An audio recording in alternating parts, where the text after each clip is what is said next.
Good morning, South. Please stand for the Pledge of Allegiance with Mr. Michael Brown. I pledge allegiance to the flag for the United States of America and to the republic for which it stands, one nation, under God, indivisible, with liberty and justice for all.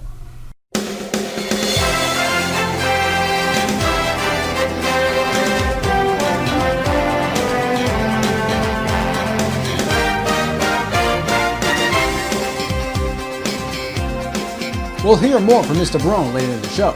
Good morning once again, and welcome to the Falcon Report for this Friday, the 23rd of October, 2020, a day B1. I'm Aiden Andres.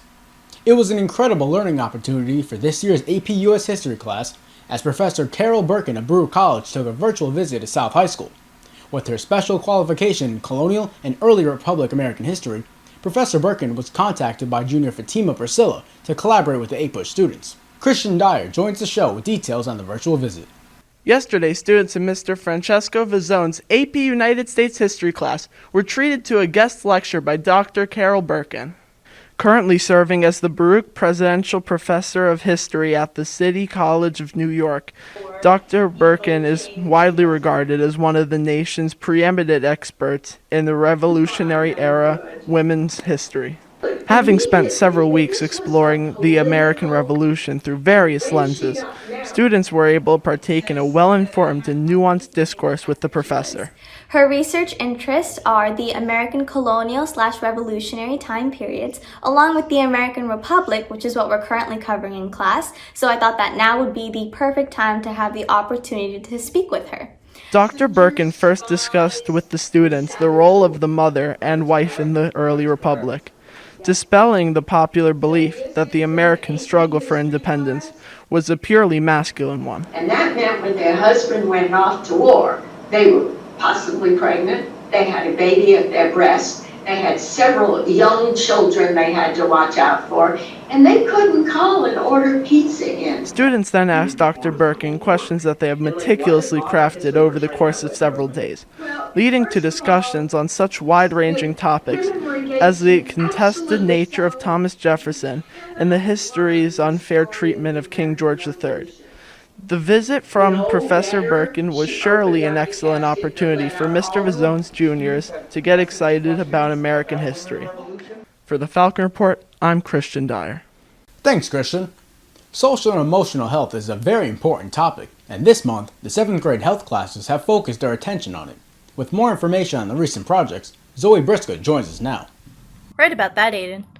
To wrap up the first marking period of instruction, 7th grade students presented the issue of mental and emotional health. Following the content of the mental health triangle, students recognized various stress factors that could affect social, mental, and emotional health.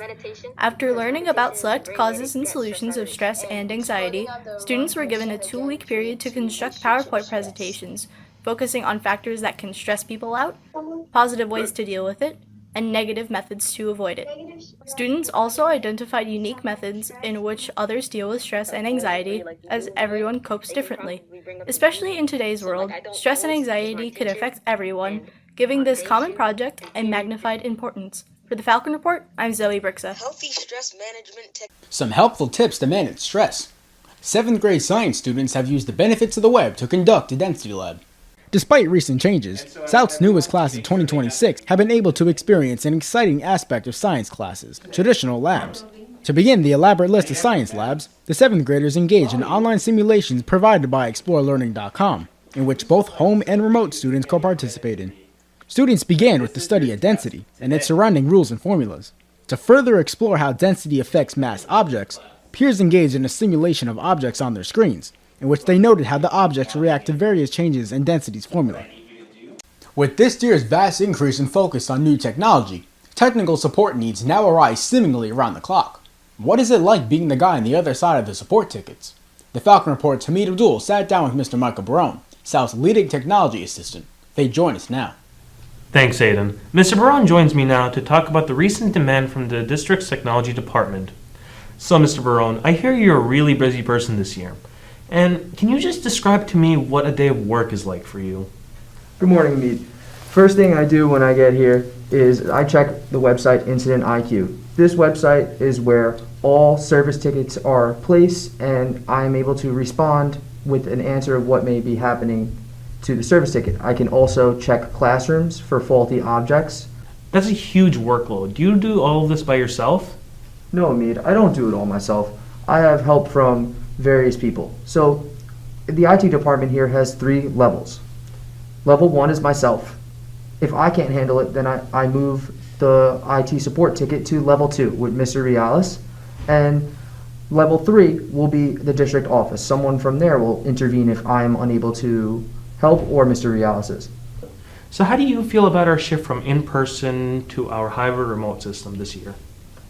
First, I'm going to tell you that I miss the students and I miss everyone being in the building. I miss sporting activities. I missed all of the after-school activities that used to go on, the bake sales and all of that. And I hope one day we will be able to get back to our regular in-person learning. But with the addition of the new laptops that the students have and them all being synchronized through Microsoft Teams and our various Office 365 suite, I feel as if we are well equipped to deal with the hybrid learning situation here.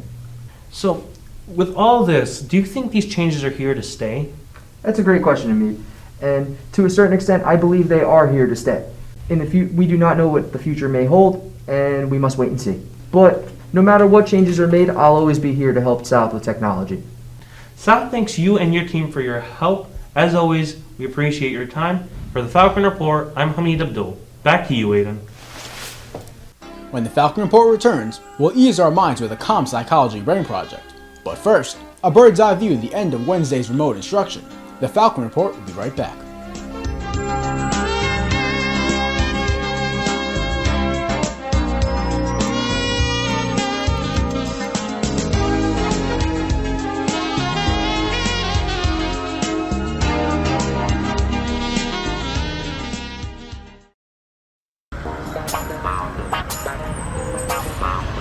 Man, I really wanted some candy. Maybe one of these places has candy. Excuse me, do you have candy? No, this is a hardware store. Bagels? This isn't candy. Are you kidding me?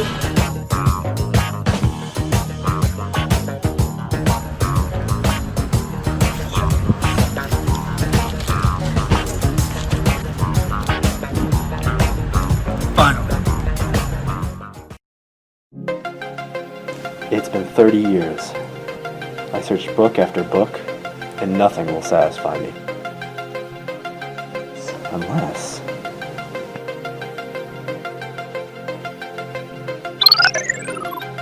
You must join the Southern Belle before you claim me.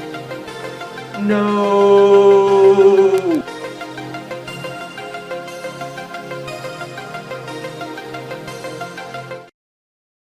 Psychology students put a creative spin on constructing the human brain, and through deep analysis went in depth about select groups that make up our brain.